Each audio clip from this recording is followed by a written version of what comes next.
Good morning. So what I'm going to do in the next 30 minutes or so is try to go over a little bit about PARP inhibitor therapy. I have no conflicts of interest other than the fact that I'm very excited about this class of drugs. I think this is really a giant step for our treatment with women in ovarian cancer, so I'm very excited about that. We did have all of the clinical trials, with each of the 3 agents open here at Mayo Clinic, so from that standpoint, we are vested because we do feel passionate about this class of agents. But what I want to kind of do, and I apologize for those of you who were at the MOCA meeting, because this is a very similar talk to that meeting. But what I wanted to kind of go over are some of the questions that I commonly get about PARP inhibitors, and kind of try to paint a picture of how we can use PARP inhibitors, how they work, when should we use them. And I don't want to get into too many details about the different types of PARP inhibitors because I really do think that's something that you should discuss with your physician. But just really basic, how do PARP inhibitors work? And why do they seem to work better for some ovarian cancers or for some people than others? And when can I use them? What, my doctor's talking about maintenance treatment or treatment. What does that mean? And are they available?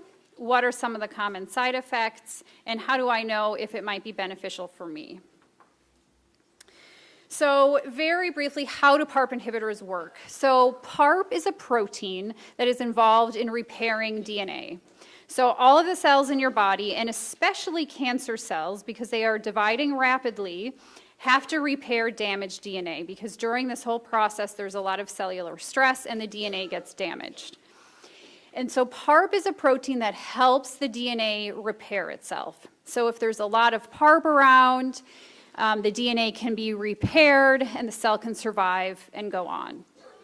Now in cancer, so in normal cells, we like the fact that our DNA can be repaired and that our cells can continue to replicate. In the case of cancer, we're not so happy about that. And so that's where PARP inhibitors come in. So PARP inhibitor does not allow that PARP protein to bind to the DNA, and eventually there will be cellular damage because there will be a fair amount of DNA damage, and then the cell will die. Now, interestingly, and we'll talk about this in a little bit, but there are certain types of ovarian cancers based on genetics that already have limited ability to repair the DNA. So, for example, BRCA1, BRCA2, there's already the mechanism to repair DNA is already limited. So then when you add this PARP inhibitor, which is another mechanism to prevent DNA repair, you get more of an attenuated effect. So you see more of an effect in those types of tumors. And that's what we're going to talk about. So why do they seem to work better in some tumors than others? And that's what we're talking about, genetics. So the genetics of the tumor and the genetics of the actual person. So there will be a talk about genetics, I think it's later this afternoon, about BRCA1 and BRCA2, so this will be explained in more detail at that point. But BRCA1 and 2 mutations are mutations that affect the cell's ability to repair DNA. And so like we had talked about, if you already have cancer cells that have a little bit of a hard time repairing DNA and you throw a PARP inhibitor into that, you're making it even harder for those cells to repair the DNA, and hopefully those cells will go on to die. Now the interesting thing about the genetics is there's really 2 ways that you can get these mutations. One of them is what we call germline or inherited. So it can be passed on in family members. And again, this will kind of be discussed this afternoon when we talk about cancer genetics and the importance of getting genetic testing. The other way is what we call a somatic or a tumor mutation. So the tumor cells can actually change. They don't look exactly like the rest of the cells in your body. So it could be that your tumor has this mutation, so it's not in your blood, but it's in your tumor. And in those cases, the PARP inhibitors have that enhanced effect as well. But it's not just BRCA1 and 2, and there's a lot of research ongoing really trying to figure out how many different mutations could potentially be involved. And we know that it's more than just BRCA1, and we know that it's kind of this genetic makeup of the tumor. So some tumors just tend to be a little bit more frail when it comes to repairing DNA, and there are tests that we can do to kind of get kind of a feeling about a specific tumor, whether it has a lot of DNA damage and a lot of kind of suggestions that PARP inhibitors may work better for that group of patients. So again, it's really something that you should talk with your physician about, talk about genetic testing, so testing your blood, and then also doing potentially some tumor testing, so to really get a feel of what your tumor DNA is doing. So that's where it comes in. So how as a patient, how do I know where I fit in? So the first is, do I have an inherited mutation? And so this is what will be discussed again this afternoon. So that's the germline mutation. It can be a blood or saliva test. And most likely your tumor, so if you have a BRCA1 or 2 mutation, most likely your tumor will have that mutation as well. But again, you can get the blood test, but that doesn't tell us everything about the tumor because the tumor can change. And so that's where the tumor testing comes in, and that's usually done by a biopsy. Or it could also be done with your surgical specimen. So when you had your initial debulking surgery, you can take some of that tumor as well. And that will give you information about the tumor only. So your tumor can have specific mutations, but it doesn't mean that your blood has it. So really having information about both may be ideal. And so currently, there are 3 FDA-approved PARP inhibitors, and we'll kind of talk a little bit about how these medications can be used. But the first thing we have to understand is what is the difference between a maintenance therapy and an actual treatment. These are slightly different concepts. So a treatment is your initial attempt or the initial therapy that's used to shrink the current tumor. So for most patients, it's, for example, carboplatin and Doxil. So you've had an ovarian cancer recurrence, we're giving you chemotherapy, we're trying to get that tumor to shrink down, ideally go away. That is called a treatment. In a way, a maintenance therapy is a treatment, but what we think about in maintenance therapy is, okay, so you've completed that chemotherapy. The tumor may be gone or has shrunk significantly. What do we do now? And the goal of maintenance therapy is really to try to slow the return of the cancer regrowth, potentially prevent it from coming back. And so it's something that is taken chronically, which may have a defined endpoint or may not have an endpoint. Sometimes, for example, for Avastin, it's kind of a 2-year time point, but for other maintenance therapies, it's just kind of an ongoing delivery of medication. So what are the benefits of maintenance therapy? Why would somebody want to do maintenance therapy? You just finished chemotherapy, you're pretty tired, you're weak. Why would you want to do more? The goal would be, could this potentially help the cancer from coming back, or could it delay it so you have more time in between chemotherapy sessions? There are, unfortunately, disadvantages to this approach. One are the side effects. Unfortunately, any maintenance that we have, any maintenance therapy that is currently available does have side effects. So you have to weigh those side effects against what would normally be a period of time where you would have no treatment. There's cost. Unfortunately, there is cost related to any type of maintenance therapy that we have to consider. It does mean coming to see us more often, which sometimes, it is not ideal, and you would rather kind of put that on hold and really have more time at work with family and such. And then because the information on PARP inhibitors, we have a fair amount of data regarding long-term side effects, but it's still a relatively new drug. So we don't have a lot of information about long-term kind of side effects that may pop up. So what I'm going to do now is just talk a little bit about each individual PARP inhibitors, talk about when they can be used. I think big picture, though, is that these agents are very, they're similar. They're all oral medications, and really deciding which one may be the best fit for you should really be a discussion that you have with your physician. So Lynparza, or olaparib, but the Lynparza is a FDA-approved PARP inhibitor. It's currently FDA-approved for both of the indications, like we had talked about, so maintenance therapy. So if you have an ovarian cancer that is recurrent, meaning at some point you underwent your first-line treatment, which is usually a combination of surgery and chemotherapy, then you had a period of time where you went untreated, and then the cancer came back. At that point, your physician would likely recommend, if your tumor was still platinum sensitive, meaning it took at least 6 months for it to recur, another chemotherapy combination of carboplatin and maybe Taxol or Doxil or gemcitabine. So after you complete that treatment, if the tumor shrunk or went away, you have the option of taking this maintenance pill. And it does not matter your genetic profile. So you can be a BRCA mutated patient or not, and this is still a treatment option for you. We'll talk a little bit about why it may matter when you make the decision in a bit. So that is one way that you can use these PARP inhibitors. The Lynparza is also approved if you have that BRCA germline mutation, so that inherited mutation, you've had 3 or more prior chemotherapy regimens. You can also use that as a treatment, meaning instead of perhaps your platinum-based treatment or your chemotherapy, you can take that pill instead.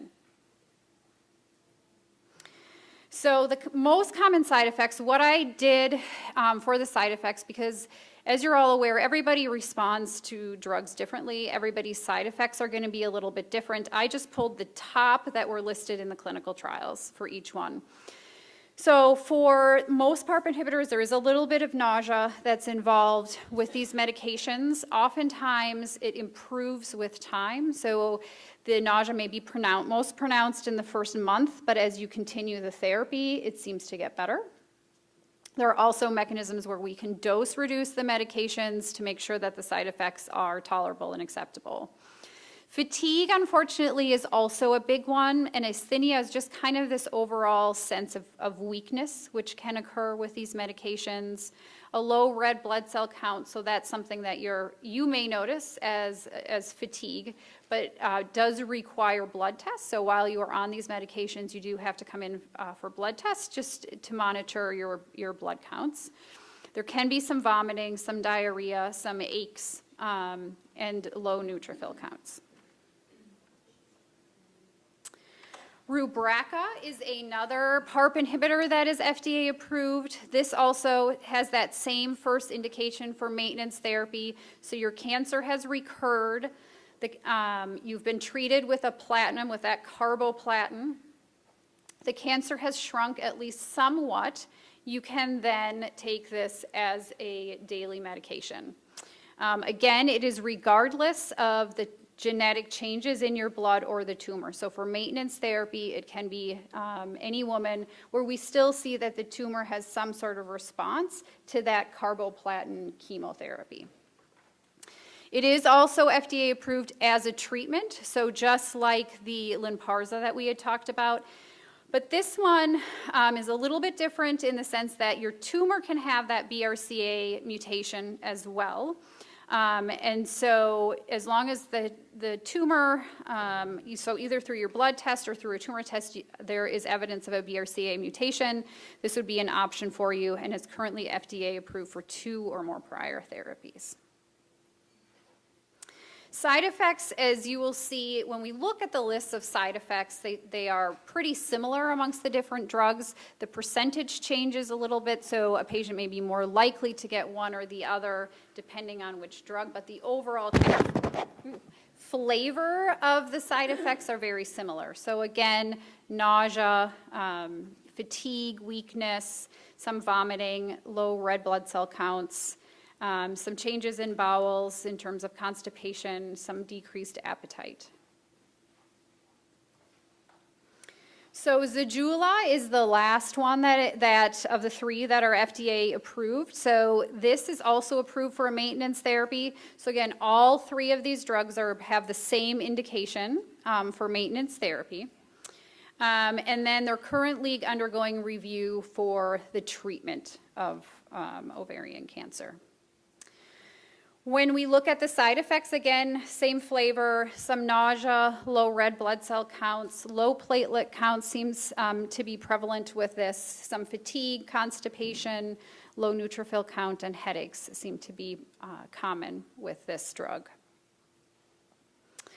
So I think when we step back and look at PARP inhibitors as a whole, they do have kind of an overall similar range of side effects. And so some may have a little bit more of the low blood counts.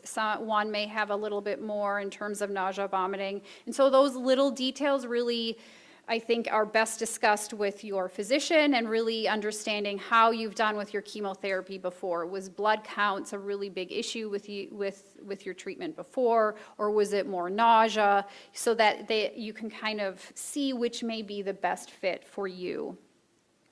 It is important to understand, though, that unfortunately PARP inhibitors do have long-lasting side effects in the terms of there is a potential for AML or MDS, which is a blood disease, which can range from a blood disorder where the blood counts just don't ever really get back to the normal level, which makes it treating in the future a little bit harder, or it can expand to the spectrum of an actual blood cancer like a leukemia. This is exceedingly rare. It is a rare side effect, but it is something that obviously if it happens to you is a really serious side effect. So it is something that you need to be aware of and something that you need to discuss with your physician. And so I really do think the bottom line is everybody reacts differently to their medications, and really picking which one may be the best option for you should be a discussion that you have with your oncologist. So in summary, for the PARP inhibitors, these are the three FDA-approved PARP inhibitors. All of them are FDA approved for maintenance therapy, so that's after you're done with chemo. And then Zejula is the only one that is still being reviewed by the FDA regarding treatment options. Again, these are all pills. The Lynparza and the Rubraca are pills that you take twice a day, and the Zejula, you take the pill once a day. There are different dosing and different ways to give it. So for Lynparza, for example, it's 2 tablets twice a day now. And Rubraca is 2 tablets, Zejula is 3 capsules. And again, if you have certain side effects, these doses can be modified, and so then the amount of tablets or capsules that you get may vary. I think, a big question is, well, okay, that sounds great, but what benefit am I going to get from being on a daily medication? And again, the answer really is it depends on your genetic makeup, and it depends on the genetic makeup of your tumor. So there is not one answer for everybody in this room.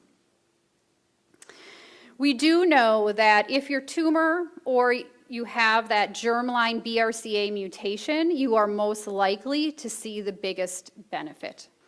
And so when they did the clinical trials, in all 3 cases, regardless of which PARP inhibitor was used, the greatest benefit was seen in women with a BRCA mutation. We also know that the least benefit was really seen in those where, when the tumor was analyzed, there was really no evidence of DNA or that the tumor was sensitive to DNA damaging agents. And so we don't have a perfect test yet to really tease out, where people fit, because there are really 3 categories. So you have the BRCA1 and 2 mutation carriers that we do know will likely have the greatest effect in terms of prolonged progression-free survival, so meaning the time it takes for the cancer to come back. The longest is going to be in women that have a germline or a tumor BRCA mutation. And then intermediate, if we can see either through tumor testing or through myriad and other kind of companion testing, it can kind of give us a flavor of the tumor.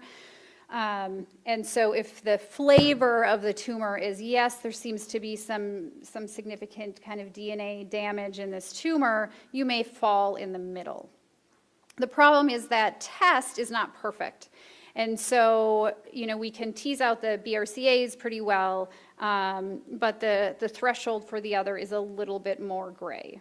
But that being said, I do think it's really important that you as an individual understand where you would likely fall in that category, because it really, I think, would impact your willingness to do a maintenance therapy, and it may impact your threshold of what you would accept as a side effect. And so, again, I think you really need to talk to your physician as to where your tumor genetics really kind of fit in that spectrum. So my parting thoughts on PARP inhibitors. They're a very effective new therapy for ovarian cancer. We're seeing very impressive improvements in progression-free survival with maintenance therapy. They don't come without side effects. Unfortunately, none of our treatments in ovarian cancer come without side effects at this point, but it is definitely something to think about and something to talk to your physician about. There are currently 3 FDA PARP inhibitors that are available for use. And so, again, picking that should really be a discussion that you have with your physician. It can be used as a treatment or it can be used as maintenance, and some of it may just depend on where you fall in terms of your cancer diagnosis as to what, how you could use it in your particular situation. And so again, I think in order to have a really informed discussion about the treatment and what it means for you, I think it helps if you know your genetic status. It helps if you're aware of the side effects and what are acceptable as side effects for you. So some people have, for nausea, it's something that is not something that is acceptable, or for other people, it's constipation or whatever it may be, because the treatment can potentially be a bit tailored to what you find as acceptable side effects. And then the dosing schedule, twice a day versus once a day, the number of tablets and such that you would have to swallow.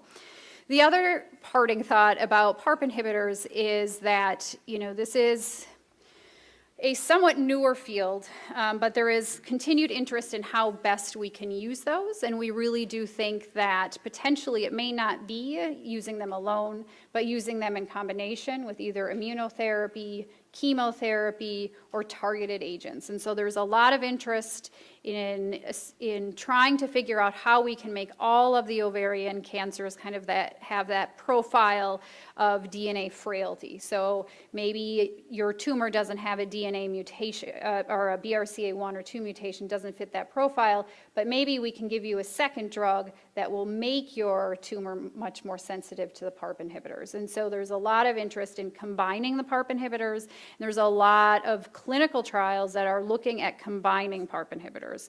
So if you're thinking about doing PARP inhibitor therapy, or if it looks like maybe the window of your in your treatment doesn't quite fit, I think it really would be to your benefit to talk to your physician about, are there clinical trial options? How do I get involved in a clinical trial? And Dr. Baroja will talk to us about that in a few minutes, because there is that potential to get the PARP inhibitor still in clinical trials and in combinations, because I think that's kind of where we're heading with PARP inhibitor therapy. So I'll be happy to take questions at the end during the panel session, and I hope you found this somewhat useful. So thank you.